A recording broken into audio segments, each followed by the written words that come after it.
Hello, welcome to Michelle Sews Again. I'm Michelle. It is the next installment of my Collabathon for the hashtag Sew Purple to End ALZ 22 challenge.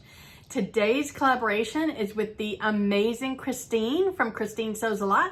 If you want to see what we've made, then please stay tuned. Okay, so if you are not already familiar with the challenge I am doing in support of raising awareness for Alzheimer's and hopefully raising some much needed research funds, then please check out my intro video. I will link it in the cards at the end. I'll link it in the cards right now. I will link to it in the end cards, and then I will also link it in the description box. So basically I'm doing a collaboration practically every day for the month of September, and today's collaboration is with Christine from Christine Sews a Lot. I love Christine. She is just a joy to watch. She's such a nice, pleasant, easygoing woman, and I just love to listen to like the tone of her voice, and she makes some gorgeous garments. She's very talented. She really puts a lot of quality details into her makes. She does a lot of sew-alongs. She has talked about making like heirloom quality children's garments in the past, and she's recently done a tutorial on how to make a little boy's John John.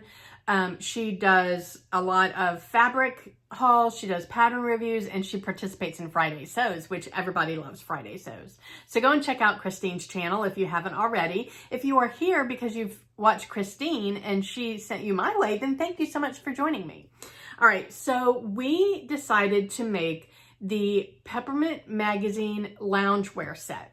I have made this before and I was not happy with the one that I made before, but I definitely saw the potential in the pattern, and I had mentioned that I wanted to make it again. So Christine suggested that we make this, and we both made it in a double gauze.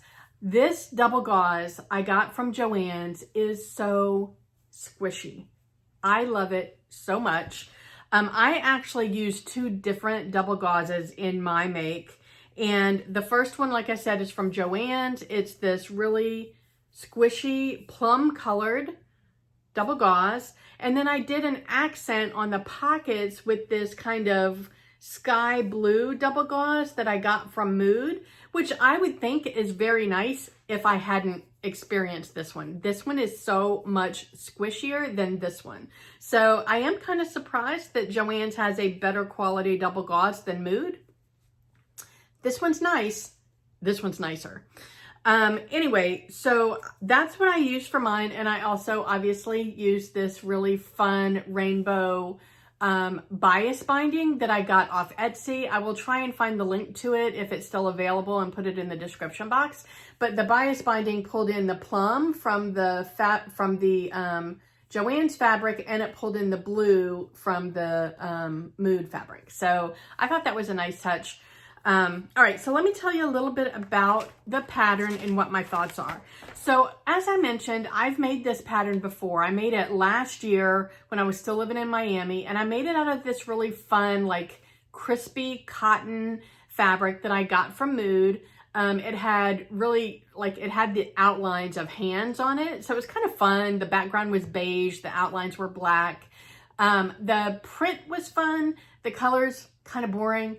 And the fabric, in my opinion, was too stiff for this pattern. I know, I feel like a nice stripy linen would work. The double gauze most definitely works.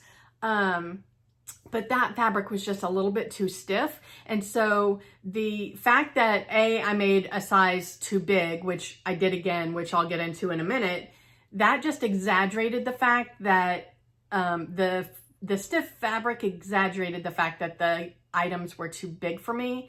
I'm not sure why. Maybe it's because this is double gauze and it's growing already, but this top, I made the exact same size, comes down lower on me than the one last year did. And that was part of why I didn't like that one.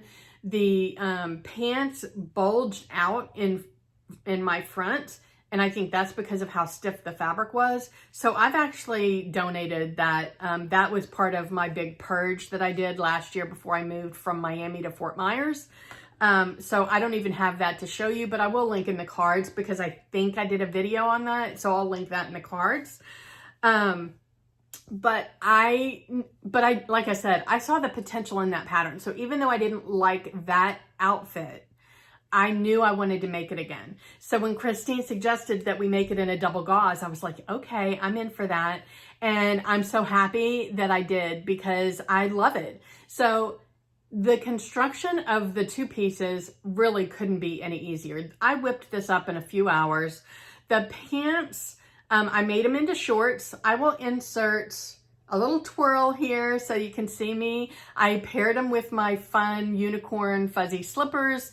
And you can see that Hercules is quite enamored with my slippers and is enjoying doing the twirl with me.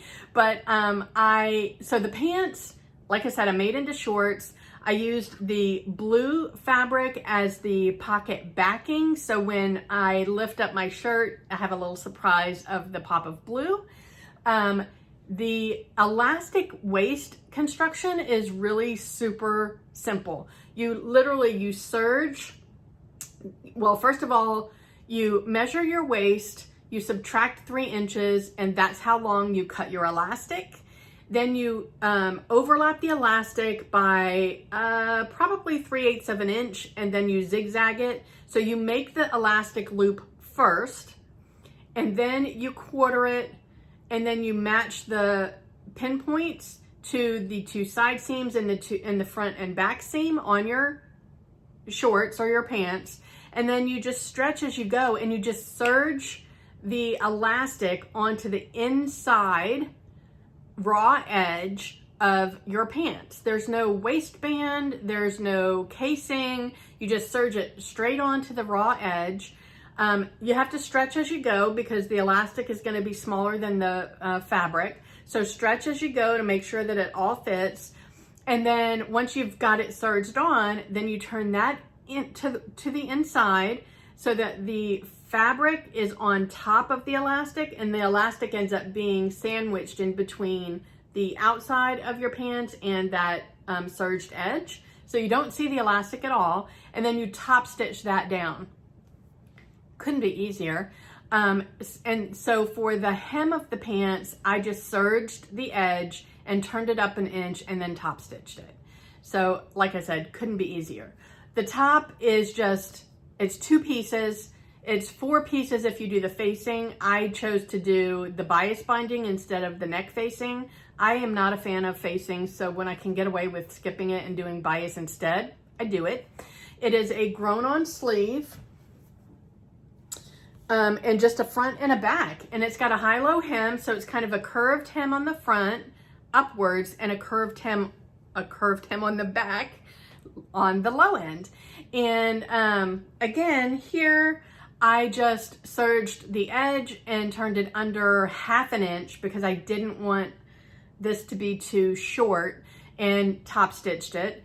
And like I said, I replaced the facing with the bias binding. And I love it. This top is probably going to get a lot of wear. I can see me wearing this as a top, not just as a PJ top. And I'm really happy I made it. I think it came out cute. I'd love to hear your thoughts on it. I can't wait to see Christine's because I'm sure it's adorable. Christine was inspired to make this set in double gauze by Ruan from the Yorkshire Sew Girl. And if you watch her channel, which I'm sure you do, she's hysterical. I love her. She has made quite a few pair. In fact, she just recently made a pair of the Peppermint lounge set in double gauze. She's like addicted. So that's a lot of fun. But yeah, I love these PJs. I'm really excited that Christine suggested this, and I'm gonna lounge around for the rest of the day. Well, there'll be no lounging for me in September. As soon as I'm done with this editing and uploading, I gotta get back to the sewing table. So anyway, please go check out Christine's video. As usual for this month, I will be having a ton of links in the description box. I'm going to link to the tribute and memorial page for donations in memory of my father in case you're interested in donating to research. I will link some Alzheimer's facts and information links in case you are interested in finding out more about it.